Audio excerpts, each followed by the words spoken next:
Happy Halloween, comic fans and fans. You're back at Comic Book Corner 2.0, and you're with me, Mike Spider Slayer. That's right, guys. We're getting ready to do Halloween haul. You know, it's my normal comic book haul, but we're just going to add Halloween haul to it this week. And with that being said, there's lots of great comics that came out this week that I'm really anxious to read. I incorporated some of the Halloween Fest books that I did pick up this week.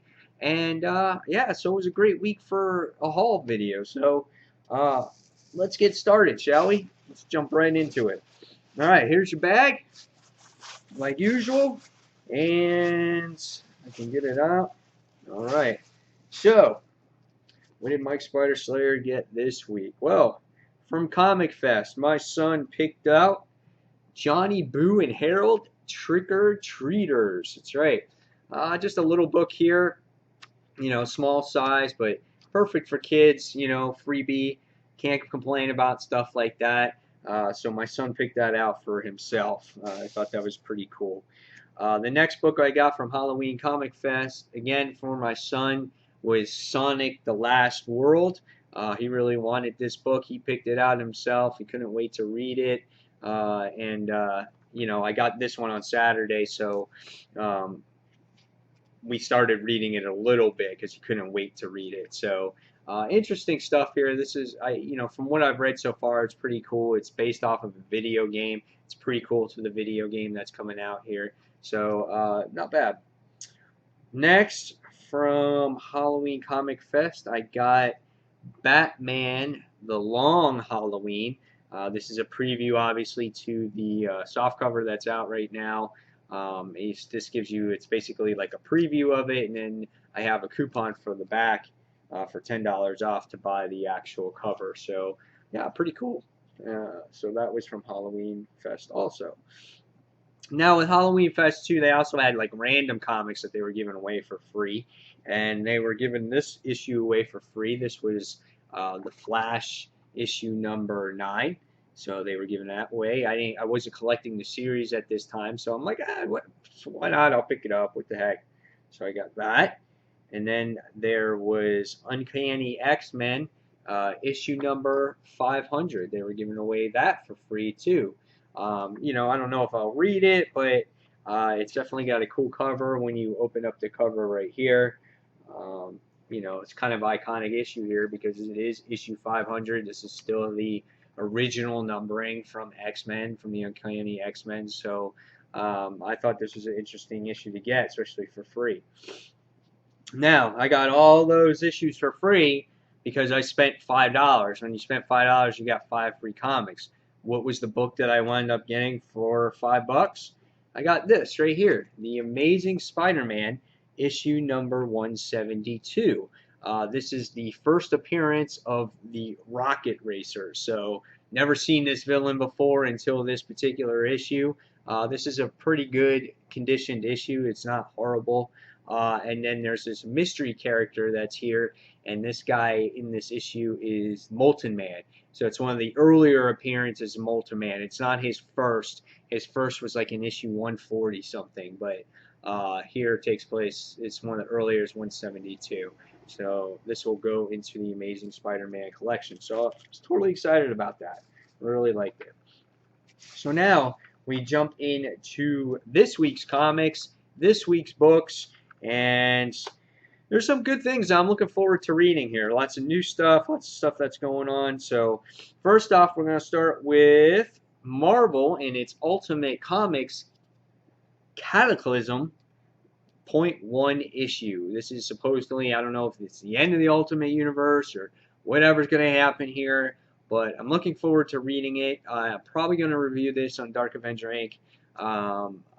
Hopefully this will be good. It's supposed to tie into the other titles as well. So we'll see where it goes. I like the cover though.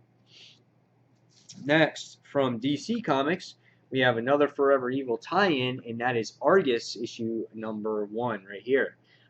Really interested to see how this ties in with everything. It says, in the absence of heroes, humanity's greatest must save the world. So we're going to see what this is all about, how this team was originated.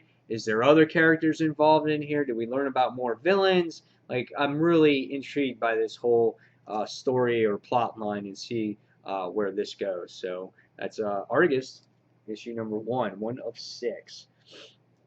Next, from DC Comics, it's an annual, and it's Lights Out Part 5, Green Lantern, annual number 2. I'll probably review this on Dark Avenger Inc. as well.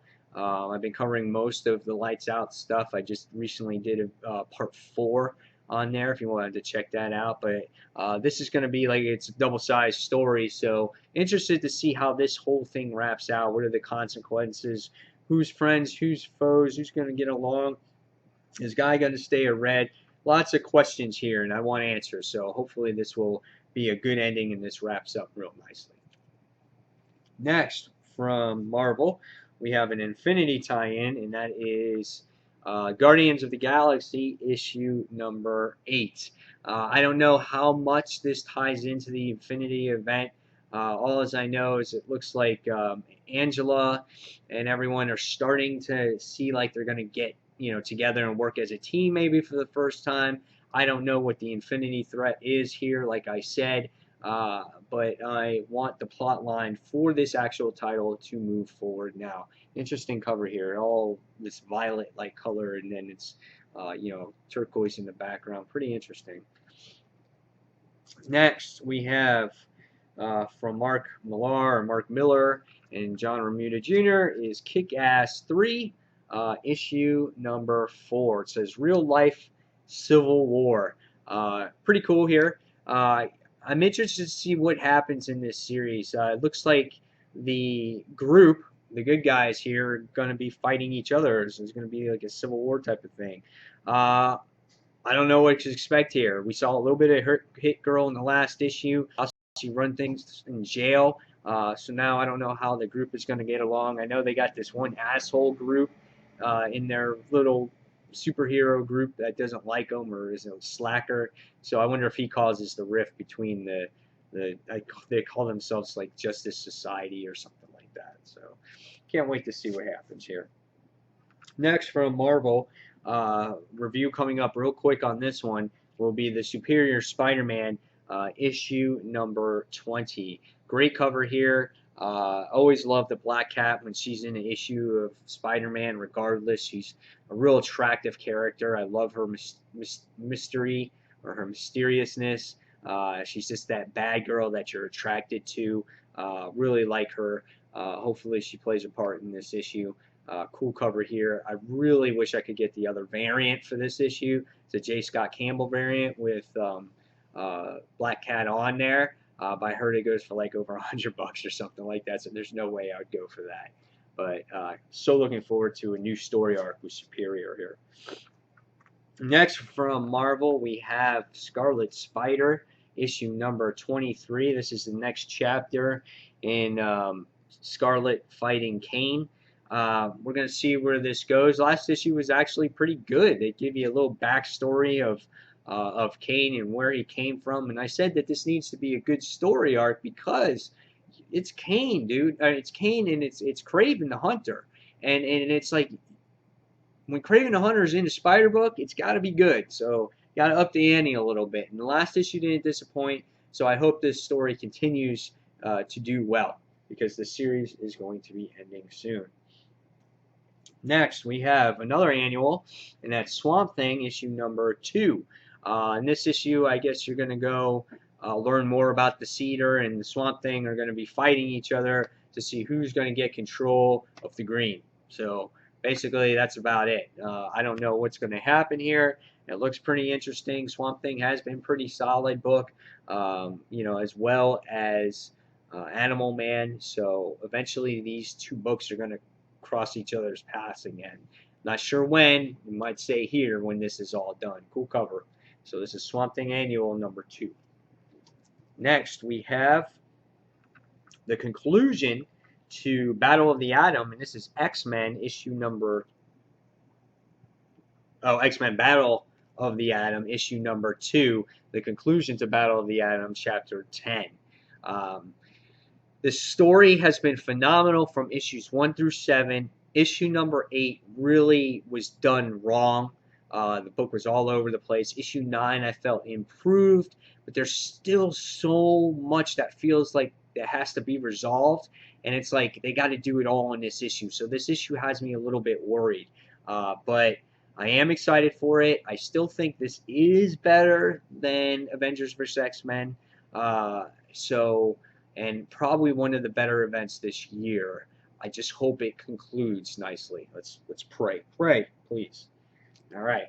So last but not least, the last comic of the week that I got, and I forgot to put this on my poll list, and I put a Twitter question. Everyone's saying, I want this, I want this, I want this. And it looks like this is one of the highly anticipated books of the week, and this is Damian, Son of Batman. So I did get it. There was only 2 copies left on the shelf. I'll be doing reviews of this on this channel along with Superior Spider-Man right after this video. So those will be the 2 reviews I put up today on Thursday, and I'll do a few more tomorrow on Friday as well. And again, stay tuned for the Lights Out video on Dark Avenger Inc. And then stay tuned for the Cataclysm video on Dark Avenger Inc. as well. And that's it, guys. There's your haul for the week. I hope you enjoyed it. Again, don't forget to follow me on Twitter. Don't forget to like me on Facebook. And that's it, guys. Again, I hope you enjoyed this comic book haul. And as always, thank you for watching Comic Book Corner 2.0. And until the next comic book review, this is Mike Spider Slayer signing off. Take care, everyone. See you soon. Bye.